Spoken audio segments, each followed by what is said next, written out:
Hello, and welcome to part 3 and the final part of my every car in Forza Horizon 4 that I own in the game. So, for today we start off with all of the Porsches in the game that I have.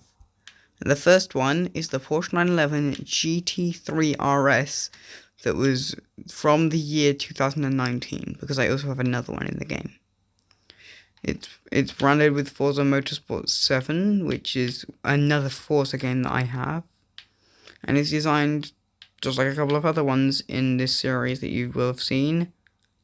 Just like a regular car that you could see racing in any old race. The next car is my other Porsche 911 GT3 RS. Except this one, instead of being the 2019 version, is the 2016 version. And obviously all of the sponsors seen in this video are not actual sponsors of the video. But for this car, it's sponsored by Shell, Toyo, Top Gear, Forza Horizon 4 itself, and Playground Games, who are the makers of Forza Horizon. And it's also got AP Racing and Firestone on the back, Top Gear and Xbox on the edges, and Rockstar Energy drinks. I like how I designed it with like a yellow base colour with also green highlights and then all of the other companies. And this was the first car that I actually put effort into designing with like all of the different sponsors and stuff, which I think is cool. Next up we have the Porsche Cayman GTS, which is kind of designed to just be like a regular road car, except it has like a massive back spoiler and weird front green highlights and a weird yellow spot on one door but not the other, and then a massive Shell logo on the top. I have no clue what was running through my head at this day, on the day that I designed this car, but it's got weird side, it's got weird front, one side that's printed, one side not, and a massive shell on the head. I don't know what was wrong with me on this day, but there was obviously something, because otherwise I would not have made this monstrosity the way it is. But when I've designed a car, I do not just change its design until on the day that I buy a car, if it's forced into one design, I then go onto it, design its car color scheme, and then I just leave it as that. Unless the design that I put on it on that day I didn't like, and then if it's on the same day, I then change it. But obviously something was wrong with me because I thought this looked good.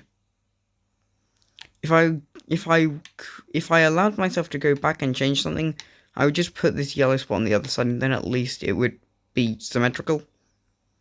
I hate it being asymmetric, but for me, it's something I don't think I'm not allowed to change for me.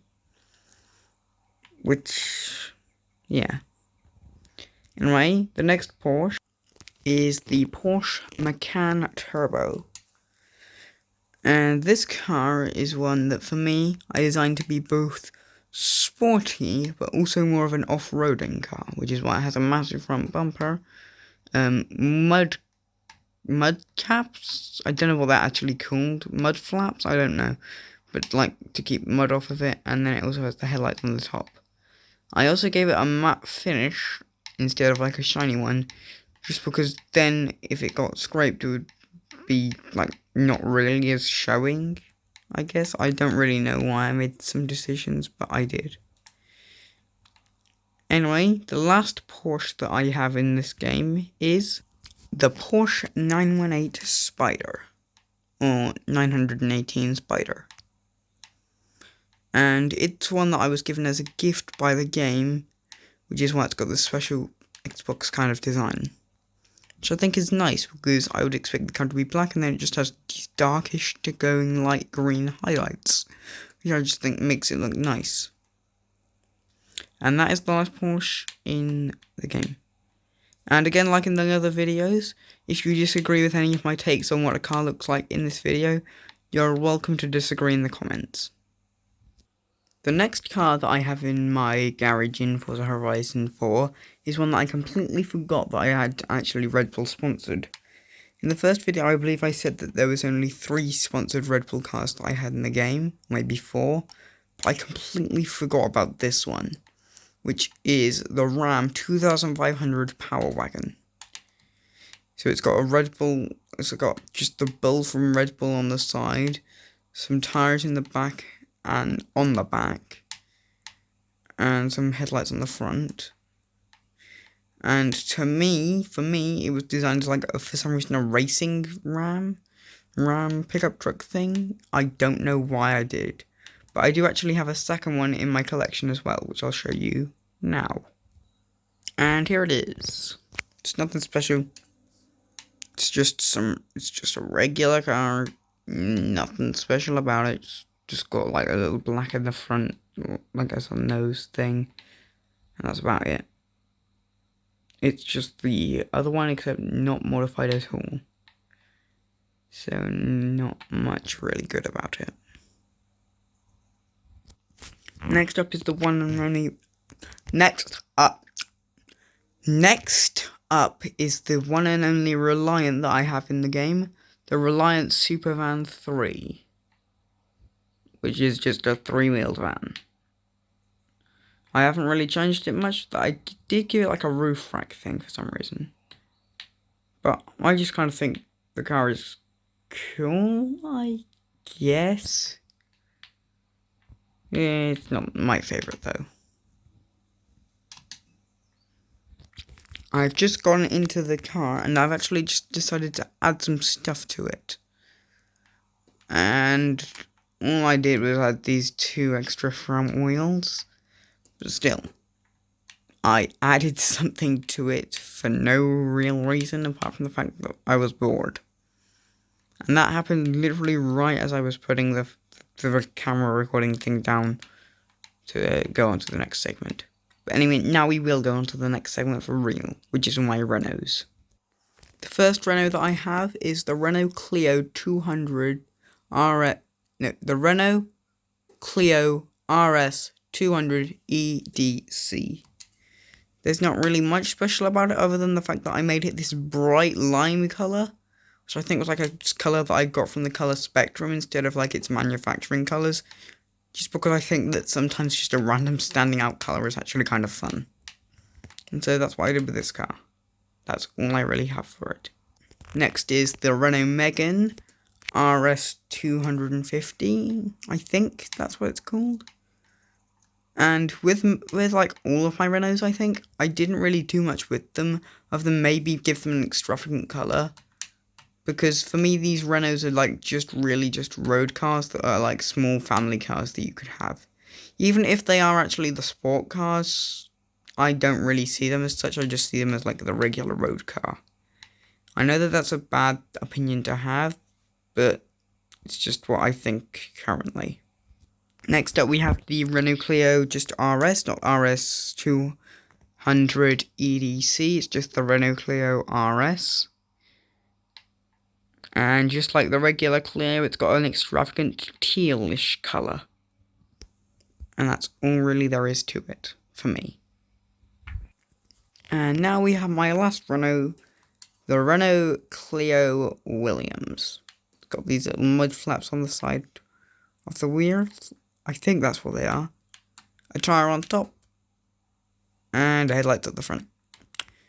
And just like the others, it's kind of more designed as just a regular road car. But it is also slightly more designed as an off-roader.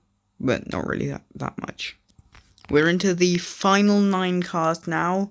With the Spania GTA Spanio. Or Spano.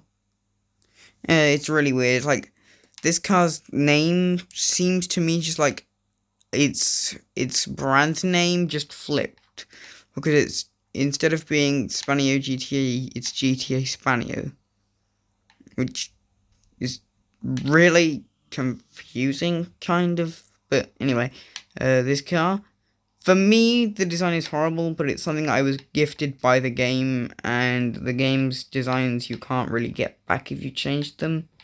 So I just have to live with having this very ugly, in my opinion, car. But again, you're allowed to disagree in the comments.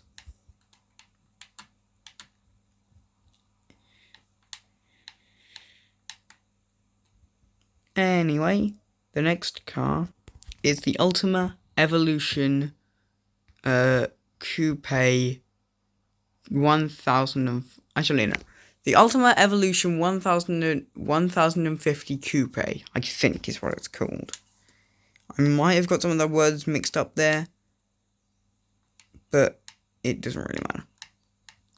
Also, sorry if the screen keeps going yellow for you if you're watching, but if it is, very sorry about that. But there's not really much I can say about this car, but I do like the fact that it's like a supercar, has gull-wing doors, and has like a bonnet that opens forwards, like so that when the bonnet is up, instead of being at the windscreen or windshield, whatever it's called, it's at the car's nose, meaning that you can't look in just by lifting up the bonnet and standing at the front. I think that's quite cool. Anyway, for the last car brand that we have, all of the cars are for Volkswagen, and the next 7-8 cars, I think it's 7, are all just the Volkswagens that I have. First up for the Volkswagens is the Volkswagen Golf R. And this design was another one given by the game, but for one of the few cars that I actually got from the game, I actually really like its more graffiti kind of art. I don't really know if this is actually accurate to what graffiti looks like, but for me it looks like it. And I really like it. It's just really cool in my opinion. Anyway, the next Volkswagen, or what I'm going to be calling them VW, that we have is the VW Touareg R50, which is one of the few cars that I've got for road that I actually designed to have like this chromey colour, because I think it's cool. At least I think I designed it for the chrome. It might actually not be the chrome colour scheme that you can get from special colours. It might actually just be its regular silver from the car company. But whatever it is, I really like it. So yeah, that's this car. Anyway, for the first of the final 5, we have the VW Golf R32. And I'm pretty sure all of these last cars are cars that I have basically not changed the colour of at all, but I have designed slightly differently. So for the Golf, I didn't design the front very differently, I think, but I did put this little thing on the front bonnet, and I then put this little kind of drag square bottom to the back of the car, and I gave it a tiny little wing thing there. For the fourth to last car, we have the VW VR6 GTI Mark III, which is, just like the other ones, a car that I've not changed the colour of at all. I think I actually might have, but I don't think I did. But I did give it a tiny upgrades, so I removed this tiny little wing that it had. There's a bit like a lot of cars that you can just have like a sport mode and it just adds a tiny little thing on the back. And I just removed it so that it's much more regular car. And that's about it.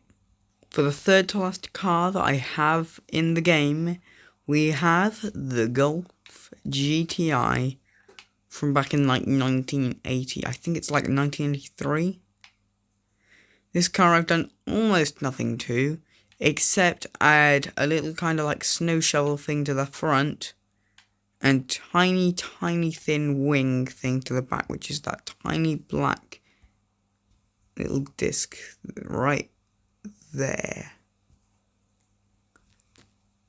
And anyway, time for the second to last car. The second to last car is the VW Scirocco S. But for me, I don't really have much to say about this car because, to me, all Volkswagens or VWs that were released before 1990. For me, they all just seem to blend together and look the same, apart from like their length, because you can tell this is longer than the 1983 Golf. But yeah, all cars from the 1970s and 1980s that are like from the same brand, a lot of them just kind of blend together for me. So I don't really have much to say about this car. But the last car that I have in the game is also a Volkswagen, and I'm pretty sure it was released back in the 1930s. And so by that you might already know what it is. Sorry, I was wrong. I'm pretty sure the car was released in the 1960s, not 30s. I was double the year off. Anyway, you might already know what the car is, and so it's time to show you. Yes, of course, that car is the Volkswagen Beetle, which is the last car that I have in this game.